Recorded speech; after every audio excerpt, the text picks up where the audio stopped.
welcome to the eh-nyeh show. I am so excited. We're live here on Instagram and on Facebook, right, Mandy? So we're going to kind of start something new today. And before I get started, I just have to say that we are shooting this out of Denver, and it is an extraordinarily dry day. So my Puerto Rican hair is sticking to my chin, and it's extremely annoying. So please forgive all the messing around that I'm going to do with it because it's driving me crazy. All right, so what the basis of the show is actually making something live that we do in the office like every day, which is we go over the news, we check out what's going on, we talk about what's going on, and everyone kind of gives their opinion. And so, but we do it with like an eh-nyeh flair. And so over the course of the last few weeks, we just decided, why don't we just make a Facebook Live or an Instagram Live and share with you guys kind of what it's like to be behind the scenes in our office. I'm going to just show you guys what it's like. And there's Mandy. And, you know, we just kind of sit here and we talk about the stuff. Of course, we work a lot and we travel a lot, but when we're here, we're talking about what's going on in the news. And so the format of the show is we'll talk about a few pieces from the news. We're going to go to Twitter for some really interesting, awesome comments. We'll go to, what was the other thing we go to, Mandy? We go to Twitter and then go to Facebook. And then we're going to do a live update about my Spanish. So many of you guys know that I am learning Spanish. I like to say that I'm 85% fluent on a good day, and so I am now learning the other 15%. And so I do want to welcome everyone. Someone said Miguel Monson 142. eh-nyeh, what's up? Thanks so much for being on the show. Okay, so let's get started. I think I'd be remiss if I did not talk about the Women's March this weekend, or really just like the march, okay? Lots and lots of people marched all over the world for the day after the inauguration. And so one of my favorite moments of the march actually happened in D.C. with a young woman named Sophie Cruz, okay? I don't know about you guys. If you remember her, I think it was last summer that she handed a letter to Pope Francis, is that right? About how her family or her parents are undocumented. It just took a lot of courage. I fell in love with her that day, you guys. She's 6 years old. And anyway, she gave a speech in front of hundreds of thousands of people. It was amazing. And I have a 7-year-old. I don't know that she could do that. But not only that, she did it in English.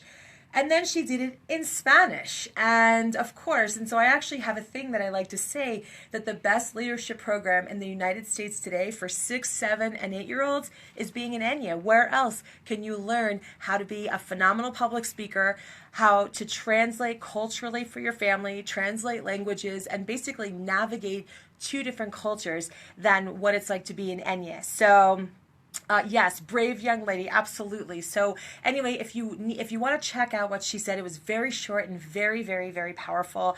We'll put a link in wherever under this video is. We'll add the link so you guys can see it. So Sophie, way to go. You have a huge fan in me and probably millions of other people. One of my other favorite moments was seeing her mom cry on stage. I have 2 little girls, and I can actually imagine what her mom was thinking, like how did this happen? How are we on the stage? And how is this my daughter? She's phenomenal. She's definitely a future leader of America. And I can't wait to see who she grows up to be. Huge fan of her. So way to go, Sophie.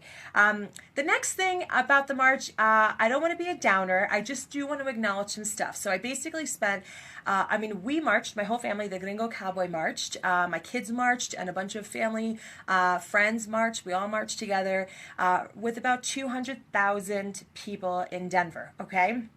I get back home, so excited. So, just loving being on social, seeing all these pictures from all over the world.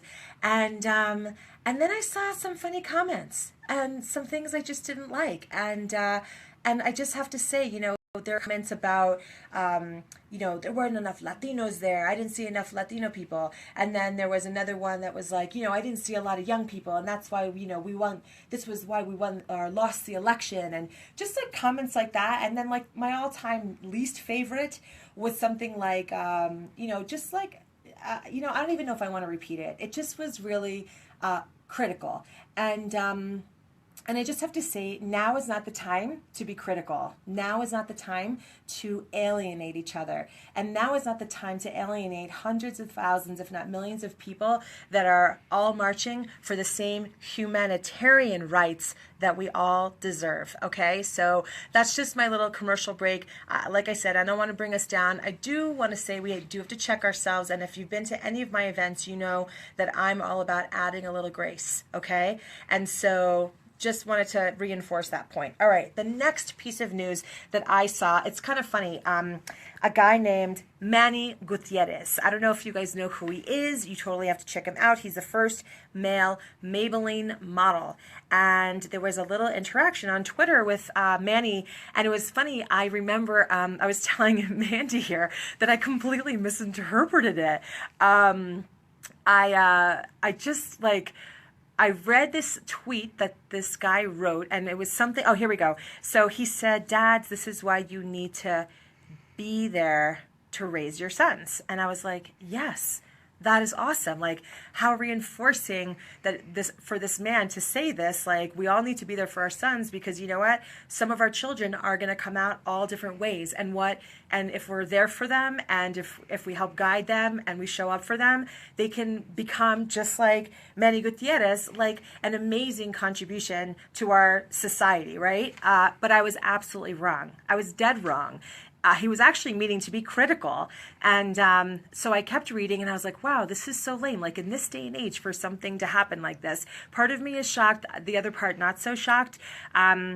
Anyway, his father went on to write the most beautiful response and thoughtful response to the person who had written it. And it was just a beautiful thing. And the reason why I'm pointing it out, even though I think... it was kind of a negative thing, the way I see it as a positive thing, because A, I didn't really know who he was before, now I do, and so I think that's awesome. And secondly, it gets me thinking about redefining father-son relationships, especially in the Latino community, especially with all the machismo and the lack of acceptance of LGBTQ in the Latino community, and how I believe we need to be as a group a little bit more tolerant. I just loved that those two men are redefining what it is to be a father and son. So kudos to both of you. I love you. I'm a huge fan of your guys as well. All right, so quickly on to the next thing. So the next section is about a tweet. So if you guys follow us on Twitter, we're also pulling interesting things from Instagram too. My account, Denise Solera Cox, and also the Project eh-nyeh account. So I hope you guys can hear us right now. Oh, we're getting a lot of hearts. That's awesome. Thanks for all the hearts and all the love. So I hope you guys can hear us. All right. So interesting tweet this past week, or it was actually the week before. There was a lovely woman named Josefina. I don't know if you prefer to be called Josefina or Josefina. You'll have to let me know. Okay. And you wrote to me on Facebook and said that basically this is what she said.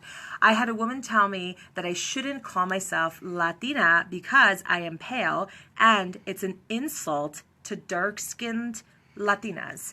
Okay, have to take a little bit of a deep breath on that one, because that does not land okay with me. And I don't like that. And if you know me and you've been to my events and you've seen our film, there was actually a moment in our film when my brothers from another mother found out for the very first time that I was severely bullied for 4 years. And when I say severely, like, I had summers off sometimes because these people still had my phone number. And you'll learn about what happened one summer when they were calling my house. It was way back then. Anyway, your skin color does not determine your Latino-ness, nor does your ability to speak Spanish, nor does your ability to dance the perfect merengue, salsa, or bachata, nor does your lack of having read every cultural book, or your cooking ability, or fill in the blank. Like, it really, the gringo cowboy always says this, it chaps my beep to hear that. And especially with our young people, because for me growing up, I definitely always felt othered, even though I'm very light-skinned. I had to deal with racism a lot.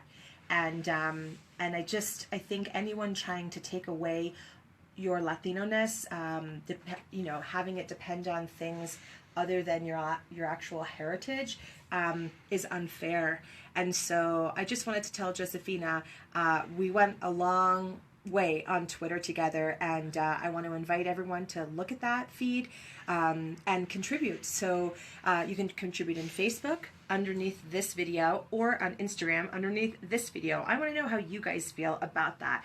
Light skin, dark skin, and really what makes someone Latino. It's a very heated topic, and I want to have that conversation. So let's have that conversation. So okay, now we're kind of up to the end of the show here, and I'm going to give you guys a little update on my Spanish. I have had one lesson. I have another lesson coming up this coming Thursday. I am learning, or finishing learning Spanish is what I like to say. I'm learning Spanish from a woman who her specialty is teaching adult learners. Okay, she learned Spanish as an adult, and I learned a lot of my Spanish as a little girl, listening to my parents speak. I don't know, did anyone here learn Spanish as a child, listening to your parents speak Spanish? I'm just totally distracted right now. I'm getting like 50 million hearts on Instagram, and I'm loving it. Is that happening on Facebook too? Mm-hmm. You guys are awesome. Thank you so much. And you guys are awesome too.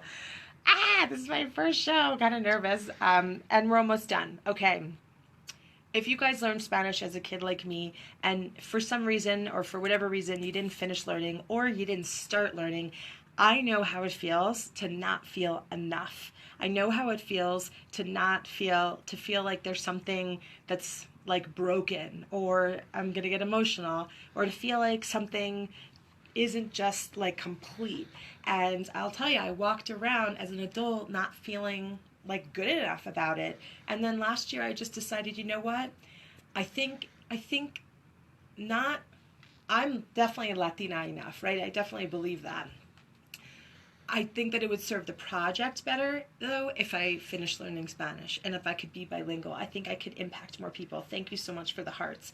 And so that's what I'm going to do. I also really, really, really want my girls to speak Spanish, and I want to teach Spanish to the Gringo Cowboy, and I just want to close that loop. And so I decided to just cast away all of these bad feelings that I've been walking around with, and decided to do it anyway. So I don't know how long it'll take me. I had a goal by the end of March. I think it's going to take me a little bit longer than that, but I'm willing to take the journey, and I appreciate all the support that you guys have already given me.